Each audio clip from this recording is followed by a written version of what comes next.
Meron na naman tayo another contact lens sa susuotin today. And ito siya. This is from Star Lens. Ganito yung tsura ng kanyang box. So, tig-isa yan. Tig-isang mata. And then, ang kulay na kinuha ko ay coconut ash. So, this one is dull eyes na color gray din.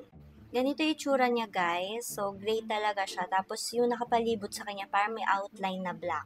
Suot na natin siya. Yan, super sanay na ako maglagay ng contact lens kasi simula nung high school, naglalagay na ako kasi malabo yung mata ko. So, ayan itsura niya. Ang nagustuhan ko dito is nakikita yung pagka-gray niya. So, mas na-elevate yung look mo, lalo na pag nag-makeup tayo. So, this is with and this is without.